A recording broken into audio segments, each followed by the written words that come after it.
NCERT class 9 science chapter 2। क्या हमारे आसपास के पदार्थ शुद्ध हैं? Is matter around us pure?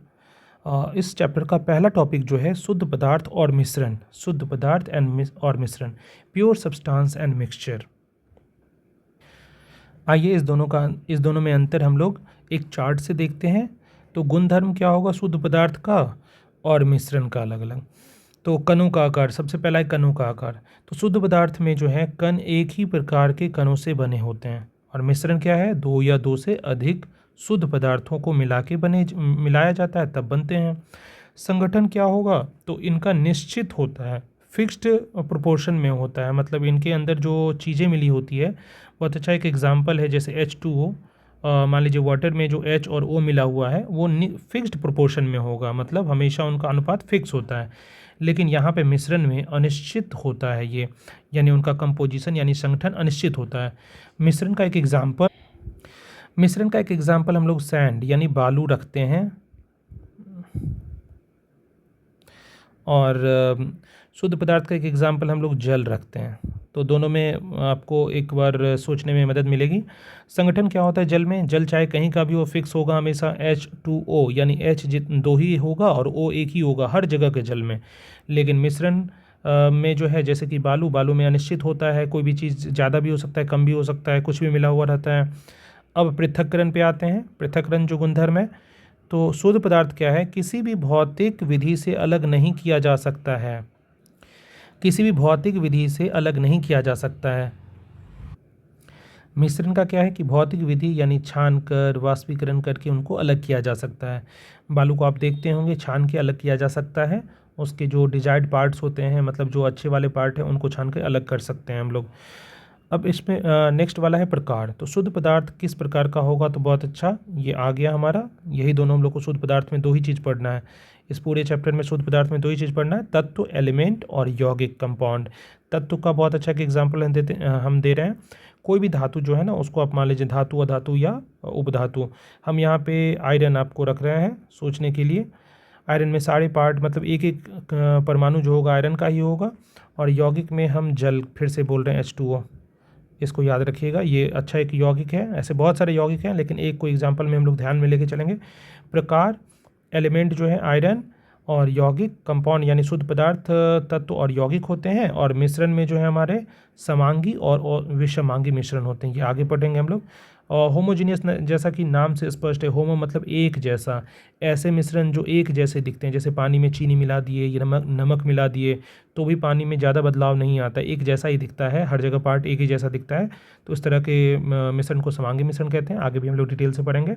और विषमांगी मिश्रण या हेट्रोजीनियस मिक्सचर, जैसे पानी में मान लीजिए मिट्टी मिला दिए या बालू मिला दिए तो वो वैसा मिक्सचर हो जाएगा विषमांगी।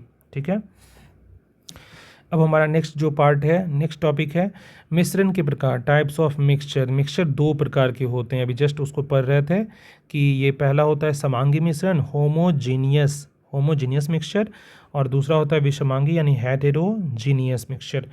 तो संगठन यानी कंपोजिशन कैसा होगा, तो पूरे मिश्रण में एक समान होता है। जैसे पानी में आप अगर वाटर है, पहले से जल है, जल में आप नमक मान लीजिए या चीनी मिलाए हैं, तो घुल के ऐसा हो जाएगा कि फिर से पानी जैसा ही दिखेगा, कहीं कुछ नहीं दिखेगा आपको, केवल पानी पानी ही दिखेगा। जब तक कोई टेस्ट ना करे उसको पता नहीं चलेगा जल में नमक है या चीनी है। तो कणों को अलग अलग नहीं देखा जा सकता है, ये इनके विशेषता है कि संगठन जो है पूरे मिश्रण में समान होता है, यही चीज़ अभी बता रहे थे। और कणों को अलग अलग नहीं देखा जा सकता, उदाहरण के लिए नमक का घोल या चीनी का घोल कोई बिना टेस्ट किए बता नहीं सकता। नौ, इसके बाद है कि सॉल्यूशन, विलयन को एक समांगी मिश्रण होता है। जैसे पानी में कुछ घोल दी और वो नहीं दिख रहा है तो उसको हम लोग विलयन को समांगी मिश्रण कहते हैं। विलयन जो है वो हमेशा समांगी मिश्रण होता है। नौ, अब सेकंड टॉपिक पे आते हैं, विषमांगी मिश्रण, हेट्रोजीनियस मिक्सचर। तो इसमें क्या है कि संगठन पूरे मिश्रण में समान नहीं होता है। जैसे एग्जांपल ले लीजिए, पानी में अगर हम यहाँ पे तो सॉल्ट डाले थे या शुगर डाले थे, और यहाँ पे सॉल्ट वाटर में डाले थे यहाँ पे। अब यहाँ है वाटर में हम लोग को क्या डालना है, पानी में हम लोग को सैंड डालना है या मिट्टी डालना है। तो क्या होगा कि वो संगठन पूरे मिश्रण में समान नहीं होगा, अजीब सा हो जाएगा, कहीं ज़्यादा होगा कहीं कम होगा, अच्छे से मिक्स नहीं हो पाएगा और दिखेगा दूर से ही। सबसे बड़ी बात है बिना कोई टेस्ट किए, मतलब देख के ही केवल बता देगा कोई विषमांगी मिश्रण को, यही इसकी विशेषता होती है कि देख के ही दूर से ही पता चल जाता है। अब जो है कणों को अलग अलग देखा जा सकता है, मतलब जो जो हम लोग प्रॉपर्टी समांगी में पढ़े ना उसी का अपोजिट इसमें होगा, उसी का उल्टा सारा हो जाएगा। कणों को अलग अलग देखा जा सकता है, उदाहरण के लिए रेत और नमक का मिश्रण पानी में मिलाएंगे तो भी वैसा ही होगा, और तेल और पानी का मिश्रण भी जो होता है ना वो विषमांगी मिश्रण है। इसके दो मुख्य प्रकार हैं, निलंबन और कोलाइड, यानी आगे जाके हम लोग पढ़ेंगे विषमांगी मिश्रण जो है ना उसके दो उदाहरण बहुत अच्छे हैं, दो प्रकार हैं, निलंबन और कोलाइड। अब हमारा नेक्स्ट जो टॉपिक है वो है विलयन, निलंबन और कोलाइड, यानी सॉल्यूशन, सस्पेंशन एंड कोलॉइड। तो इस तीनों का हम लोग एक बार चार्ट में देखते हैं, प्रॉपर्टी क्या है चार्ट के व्यू से देखते हैं। तो गुणधर्म सबसे पहले हम लोग पढ़ेंगे गुणधर्म, पहले वाला फर्स्ट है विलयन, फिर है निलंबन, सस्पेंशन और कोलाइड। तो जैसा कि आपको पता है विलयन जो होता है समांगी मिश्रण है, और निलंबन और कोलाइड जो है विसमांगी मिश्रण है। तो प्रकार में तो पहले यही पढ़ेंगे कि समांगी मिश्रण ये हो जाएगा और विषमांगी मिश्रण निलंबन और कोलाइड दोनों हो जाता है, लेकिन ये कोलॉइड कभी कभी दिखता समांगी जैसा ही है, तो कन्फ्यूजन भी हो सकता है। तो प्रकार में क्या देखें कि विलयन जो होता है समांगी है, निलंबन विषमांगी और विषमांगी कोलॉइड भी होता है। तो कोलॉइड जो है वो दिखता समांगी लेकिन है। अब कणों का आकार ध्यान से देखना है कि कणों का आकार कितना होगा, कणों के आकार में जाते हैं 1 नैनोमीटर से कम होगा, अत्यंत छोटे होंगे। यहाँ पे कि 100 नैनोमीटर से अधिक होगा यानी बड़े होंगे, यहाँ छोटा था। और इसमें है कोलॉइड में 1 नैनोमीटर से 100 नैनोमीटर के बीच, यानी अगर हम तीनों में कंपेयर करें तो सबसे बड़ा हो जाएगा ये, फर्स्ट नंबर पे आएगा निलंबन, दूसरे पे आएगा कोलॉइड, और तीसरे पे आएगा जो सबसे कम था, जैसे सबसे बड़ा ये, उसके बाद कोलॉइड, उसके बाद तीसरे पे था विलियन।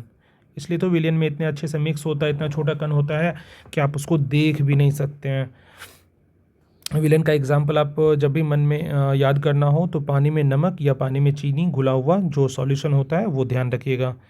नौ, स्थिरता कैसी होती है, तो ये स्टेबल होते हैं, स्थिरता में विलियन हमेशा स्टेबल होगा, मतलब इसको ये अस्थाई होता है, चेंज नहीं होता है जल्दी जल्दी। और निलंबन जो है वो अस्थाई होते हैं, अनस्टेबल होते हैं, कण नीचे बैठ जाता है। अगर आप कुछ देर छोड़ देंगे, जैसे पानी में बालू मिला हुआ है या मिट्टी मिला हुआ है, कुछ देर छोड़ देते हैं तो नीचे वो जाके कण बैठ जाएगा। और कोलॉइड भी कहीं ना कहीं अस्थाई ही होता है, स्टेबल ही होता है। अब है नेक्स्ट टिंडल प्रभाव पर, तो विलियन जो होता है नहीं दर्शाते हैं, विलियन में टिंडल प्रभाव नहीं होता है। निलंबन जो है दर्शाते हैं, कण बड़े होने के कारण ये दिखाते हैं, और ये भी दर्शाते हैं प्रकाश का प्रकीर्णन के रूप में ये दिखाते हैं। ये सब बहुत इंपॉर्टेंट है, आप चार्ट वाइज इसको याद रख लीजिए। नौ, गुणधर्म क्या होगा, गुणधर्म में उदाहरण एक है, तो सबका उदाहरण अब देखते हैं। तो विलियन का उदाहरण क्या है, नमक का घोल या सिरका, सिरका एसिटिक एसिड का वो जो मिश्रण होता है वो। और निलंबन सस्पेंशन में उदाहरण क्या होगा, तो पानी में मिट्टी दे दीजिए या चौक का घोल बना लीजिए। तो कोलोइड का उदाहरण क्या होगा, तो दूध हो जाएगा, रक्त हो जाएगा और शेविंग क्रीम, ये सारे कोलोइड के एग्जाम्पल हैं। तो ये चार्ट बहुत इंपॉर्टेंट है, एक ही जगह सारी प्रॉपर्टी मैंने व्यवस्थित कर दिया, आप इसे याद कर लें। अब हमारा नेक्स्ट जो पार्ट है वो है टिंडल प्रभाव, टिंडल इफेक्ट। कोलाइड या निलंबन जो होता है कि कणों द्वारा प्रकाश की किरण का प्रकीर्णन हो जाता है, स्कैटर कर देते हैं वो। यानी कोलॉइड या निलंबन में अगर प्रकाश की कई किरण हम लोग डालते हैं, सूर्य का प्रकाश पड़ता है या कोई भी प्रकाश पड़ता है तो स्कैटरिंग दिखने को मिलता है। इसी को जिससे प्रकाश का मार्ग दिखाई देता है, इसी को टिंडल प्रभाव कहते हैं। यानी अगर हम लाइट जलाएंगे ना कोलॉइड और निलंबन के ऊपर, तो ट्रांसपेरेंट ग्लास में, मान लीजिए एक ट्रांसपेरेंट ग्लास में उसको रख लिए कोलॉइड और निलंबन को, तो हम अगर टॉर्च जलाते हैं, टॉर्च अगर जलाते हैं इसके ऊपर और लाइट जाता है तो इसमें इसके कण ना विजिबल हो जाएंगे, मतलब दूर से ही आपको दिखेंगे कि कोई कण तैर रहे हैं। इसको समझने के लिए आप ऐसे भी समझ सकते हैं कि जैसे सुबह हम लोग जब रूम का खिड़की या दरवाज़ा खोलते हैं तो होता क्या है कि सूरज के प्रकाश में छोटे छोटे कण हमको दिखते रहते हैं, तो ये भी एक तरह का टिंडल प्रभाव ही है। घने जंगल, उदाहरण देखिए, घने जंगल के वितान से सूर्य की किरण का आना, और अंधेरे कमरे में भी, हाँ यही जस्ट बोल रहे थे कि अंधेरे कमरे में भी छोटे छेद से अगर प्रकाश आता है तो निलंबन जैसा ही कण मतलब उसमें दिखते हैं। निलंबन या कोलॉइड के जैसे टिंडल प्रभाव दिखता था वैसे ही इसमें कण भी विजिबल हो जाते हैं, दिखते हैं। तो ये तो था टिंडल प्रभाव। नाउ अब नेक्स्ट टॉपिक है हमारा मिश्रण के घटकों का पृथक्करण।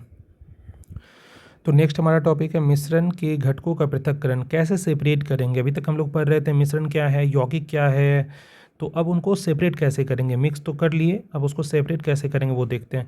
तो भौतिक विधियों द्वारा मिश्रण के घटकों को अलग किया जा सकता है। ये सबसे पहले ही हम लोग पढ़े थे कि भौतिक विधि कोई भी है तो मिश्रण के घटक को हम लोग अलग कर सकते हैं। अब देखते हैं पृथक्करण की विधि जो है वो है, और उसका उपयोग कहाँ कहाँ होगा और सिद्धांत क्या होगा। तो सबसे पहला जो हमारा पृथक्करण का जो विधि है वो है वाष्पीकरण, इवेपोरेशन। तो उपयोग कहाँ करेंगे, तो स्याही से रंग प्राप्त करने में इसका उपयोग होता है। स्याही से डाई जो प्राप्त करते हैं ना, उसमें उपयोग होता है। दूसरी जो हमारी विधि है अपकेंद्रन, कहाँ उपयोग होगा, तो दूध से क्रीम निकालना या रक्त और मूत्र की जांच करने में अपकेंद्रन विधि का उपयोग होता है। तीसरी जो विधि है हमारा वो है पृथक्करण कीप, सेपरेटिंग फनल। तो ये तीसरी विधि है जिसे हम लोग उपयोग कहाँ लाते हैं, उपयोग में लाते हैं तेल और पानी को अलग करने में उपयोग करते हैं। चौथी विधि हमारी है ऊर्ध्वपातन। चौथी विधि क्या है, ऊर्ध्वपातन, सब्लिमेशन। इससे पहले हम लोग पढ़े थे। तो नमक और कर्पूर का मिश्रण जो है अगर मिक्स हो गया है तो उसको अलग करने में हम लोग यूज़ कर लेते हैं। दोनों को धूप में रखेंगे तो कपूर अपने आप उड़ जाएगा ऊर्ध्वपातन होके, और नमक तो बच जाता है। अब नेक्स्ट वाली विधि जो हमारी है क्रोमेटोग्राफी, पांचवी विधि क्रोमेटोग्राफी है। उपयोग कहाँ करते हैं, तो रंग यानी डाई में रंगों को और रक्त में ड्रग्स को अलग करना, इसमें उपयोग करते हैं। छठी विधि जो है हमारी आसवन, डिस्टिलेशन। छठी विधि क्या है, आसवन डिस्टिलेशन। कहाँ यूज करेंगे, तो पानी से नमक कभी निकालना हो या दो मिश्रणीय द्रवों को अलग अलग करना हो तो जिनके क्वथनांक में काफ़ी अंतर हो, क्वथनांक मतलब जिस टेम्परेचर पे दोनों उबल रहा हो उनमें अगर अंदर हो और दोनों लिक्विड मिले हुए हैं, तो आसवन विधि से हम लोग यूज़ करके अलग अलग कर लेते हैं उनको। नेक्स्ट जो हमारी विधि है वो है प्रभाजी आसवन। प्रभाजी आसवन मतलब फ्रैक्शनल डिस्टिलेशन, ये हम लोग इससे पहले भी एक बार पढ़े थे, शायद क्लास 7 में आया था। वायु से गैसों को और पेट्रोलियम उत्पादों को अलग करना। वायु से गैस नहीं, वायु से गैसों को भी अलग कर सकते हैं, और पेट्रोलियम से पेट्रोलियम उत्पाद यानी कि पेट्रोल डीजल ये सब अलग करने में इसका यूज़ होता है। अब लास्ट वाला जो हमारा विधि है वो है क्रिस्टलाइजेशन। इसमें है क्या कि समुद्री जल से हम लोग नमक को प्राप्त करके जो शुद्ध करते हैं ना, वही प्रोसेस है। समुद्री जल से प्राप्त नमक को शुद्ध करने में ये काम आता है। अब आगे हम लोग देखते हैं कि इसका सिद्धांत क्या है। अब हम लोग सिद्धांत देखते हैं। फर्स्ट वाले का सिद्धांत क्या है कि विलायक जो है का विलय यानी द्रव का विलय ठोस से अधिक वाष्पशील होना। द्रव का यानी विलायक द्रव जो है हमारा, उसका विलय से अधिक वाष्पशील होना, इसी सिद्धांत पे इस चीज़ को अलग कर रहे थे। दूसरे में हमारा सिद्धांत क्या है, सघन कण जो हैं नीचे बैठ जाते हैं और हल्के कण ऊपर रह जाते हैं, द्रवों में इसका यूज हो जाता है। तीसरा का क्या सिद्धांत होगा, दो अमिश्रणीय यानी इमिसिबल लिक्विड द्रव का घनत्व के आधार पर अलग अलग परतें बनाना। दो अमिश्रणीय लिक्विड हैं, जैसे पानी में मान लीजिए तेल आ गया है तो दोनों अलग अलग वो लेयर बना लेता है, तो उसके घनत्व के आधार पर दोनों को अलग अलग कर लेते हैं। चौथे का सिद्धांत क्या है, एक घटक का सीधे ठोस से गैस में बदलना। ऊर्ध्वपातन वाला जो प्रोसेस था उसी के लिए कि एक घटक का सीधे अगर ठोस से गैस में परिवर्तन हो जाएगा तो उस सिद्धांत पे हम लोग यूज़ कर लेते हैं। पांचवें में क्या सिद्धांत यूज कर रहे थे, तो विलय के कणों का एक ही विलायक में अलग अलग गति से ऊपर उठना। विलय के कणों का एक ही विलायक में अलग अलग गति से ऊपर उठना, ये हम लोग सिद्धांत का यूज करते हैं। सिक्स्थ है, एक द्रव का वाष्पीकरण और फिर संघनन यानी कॉन्डेंसेशन द्वारा शुद्ध रूप में प्राप्त करना, ये छठा हमारा सिद्धांत था। सातवां क्या होगा, दो मिश्रणीय द्रवों को अलग करना जिनके क्वथनांक में कम अंतर हो। दो मिश्रणीय द्रव जो अलग अलग क्वथनांक के थे, ये फ्रैक्शनल डिस्टिलेशन वाला ही था, जो पेट्रोलियम उत्पाद से पेट्रोल निकालते थे उसी का है। तो दो मिश्रणीय द्रवों को अलग करके हम जिनके क्वथनांक में कम अंतर हो वो अलग कर सकते हैं। आठवां जो सिद्धांत है वो है अशुद्ध ठोस को गर्म विलायक में घोलकर और फिर ठंडा करके शुद्ध क्रिस्टल प्राप्त करना। अशुद्ध जो हमारा ठोस है उसको गर्म विलायक में घोल लिए और फिर ठंडा किए तो उससे शुद्ध क्रिस्टल प्राप्त हो गया। ये क्रिस्टलाइजेशन का लास्ट वाला प्रिंसिपल था यानी सिद्धांत था। नाउ नेक्स्ट टॉपिक पे चलते हैं। ये हमारा लास्ट टॉपिक है इस चैप्टर का, फिफ्थ टॉपिक तत्व और यौगिक यानी एलिमेंट्स और कंपाउंड में मेनली डिफरेंस क्या है और ये होते क्या हैं। तो तत्व और यौगिक दोनों तो होता क्या है, दोनों हमारा शुद्ध पदार्थ ही है, प्योर सब्सटेंस ही है। तो तत्व क्या होगा, तत्व पदार्थ की वह मूल रूप है जिसे रासायनिक अभिक्रिया द्वारा सरल पदार्थों में विभाजित नहीं किया जा सकता है। यानी पदार्थ का वह मूल रूप मतलब एकदम बेसिक रूप है जो रासायनिक अभिक्रिया द्वारा सरल पदार्थों में विभाजित नहीं किया जा सकता है। उदाहरण बहुत अच्छा अच्छा है, जैसे आप मेटल कोई भी सोचिए, जो सोना, मेटल, नॉन मेटल और यानी धातु, अधातु और उपधातु तीनों इसका एग्जाम्पल है। जैसे सोना, ऑक्सीजन, कार्बन एक धातु हो गया, दूसरा अधातु का एग्जाम्पल है, तीसरा कार्बन यानी उपधातु का, सॉरी ये तो अधातु का ही एग्जाम्पल है। तो धातु, अधातु, उपधातु तीनों इसके एग्जाम्पल में आ जाते हैं। धातु यानी मेटल्स, अधातु यानी नॉन मेटल्स और उपधातु यानी मेटलॉइड्स। तो ये तीनों इसके एग्जाम्पल में है, तत्व और यौगिक के तत्व के एग्जाम्पल में, सॉरी। अब नेक्स्ट हमारा जो टॉपिक है वो है यौगिक, कंपाउंड। जब दो या दो से अधिक तत्व जो है एक निश्चित अनुपात में रासायनिक रूप से संयोजित होते हैं, ध्यान रखना है रासायनिक रूप से संयोजित होते हैं, इसीलिए तो इनको भौतिक रूप से हम लोग अलग नहीं कर पाते हैं और इसीलिए यौगिक को हम लोग भौतिक रूप से अलग नहीं कर पाते हैं। तो जब दो या दो से अधिक तत्व जो है एक निश्चित अनुपात में, निश्चित अनुपात बहुत इंपॉर्टेंट है इसका, क्योंकि अगर निश्चित अनुपात नहीं होगा तब ये मिश्रण बन जाएगा। तो निश्चित अनुपात में रासायनिक रूप से संयोजित होते हैं तो उनको यौगिक कहा जाता है। उदाहरण बहुत अच्छा है, जल H2O, कार्बन डाइऑक्साइड CO2, हर वो यौगिक जो है वो शुद्ध पदार्थ कहलाता है।